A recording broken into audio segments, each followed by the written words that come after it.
चलिए दोस्तों बात करते हैं इसी को नई क्वेश्चन के बारे में। इस क्वेश्चन में एग्जामिनर ने कहा है ए और बी की औसत आयु 20 वर्ष है। यदि ए को सी से प्रतिस्थापित किया जाए तो औसत 19 वर्ष होगा। सी और ए की औसत आयु 21 वर्ष है। ए बी सी की आयु क्रम में क्या है, ये एग्जामिनर ने मुझसे पूछा है वर्षों में।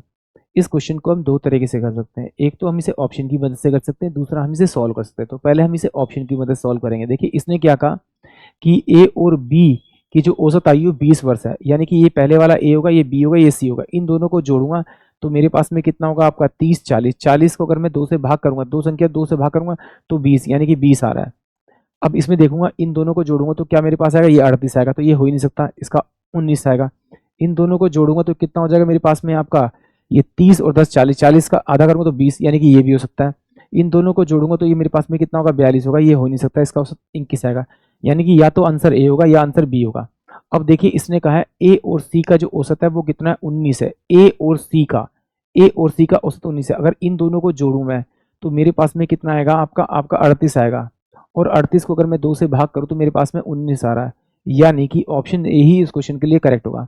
अब मेरे पास में सी भी था, तो ए और सी इन दोनों को जोड़ूंगा तो मेरे पास में 42 आएगा। 42 को 2 से भाग करूंगा तो 21 आ रहा है, यानी कि ऑप्शन जो ए ही होगा वो इस क्वेश्चन के लिए करेक्ट होगा। यानी कि एग्जाम में तो आपको इसी तरह से करना है।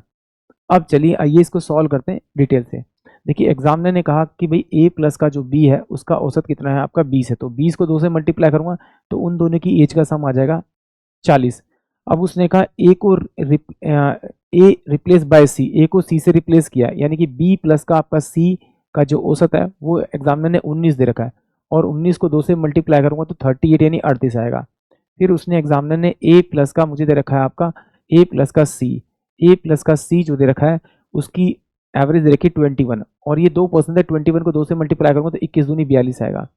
अगर मैं इन सबको जोड़ूंगा तो 2 बार ए है, 2 बार बी है, 2 बार सी है, तो 2 मैं बाहर निकाल लेता हूँ तो ये ए प्लस का बी प्लस का आपका सी, इसकी वैल्यू आ जाएगी बराबर में।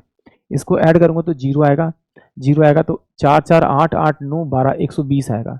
इसको अगर मैं इससे काट लूंगा तो ए प्लस में बी प्लस में आपका सी की जो टोटल वैल्यू आएगी वो 60 आएगी, यानी ये 60 आएगी। अब मैं यहाँ से ए बी और सी की वैल्यू निकाल लेता हूँ। ये मेरे पास ए मान लेता हूँ, ये बी मान लेता हूँ, सी मान लेता हूँ।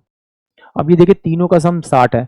अगर तीनों का सम 60 है तो a प्लस बी यहाँ पे 40 है। अगर 40 माइनस में से करूंगा तो c की वैल्यू कितनी आएगी मेरे पास में 20 आएगी। तो लास्ट में देखिए 20 किस में है, इसमें नहीं है, इसमें नहीं, हट गया। तो या तो ये a होगा आंसर, या फिर मेरे पास में क्या होगा आपका c होगा। अब देखिए बी और सी को अगर मैं इसमें से माइनस करूंगा, यानी कि इसमें से 38 माइनस करूंगा तो ये मेरे पास कितना बचेगा आपका आपका ये मेरे पास में कितना बचेगा 2, ये कितना बचेगा आपका 2, और इसमें से कितना जाएगा आपका आपका ये 5 5 में से 2 गया, यानी कि 22, यानी कि बी जो है मेरे पास में 22 आएगा। अब बी मेरे पास यहाँ पर 22 नहीं है, 18 है, तो ऑप्शन ए ही इस क्वेश्चन का करेक्ट होगा। इसमें से अगर मैं 42 माइनस करूंगा तो 42 माइनस करूंगा तो 20 में से 2 जाएंगे तो ये 18 बचेगा, यानी कि ए मेरे पास 18 आएगा, बी मेरे पास 22 आएगा, और सी मेरे पास में 80 आएगा। यानी कि ऑप्शन जो ए होगा वो इस क्वेश्चन के लिए करेक्ट होगा। आई होप आप सभी को क्वेश्चन समझ में आया होगा।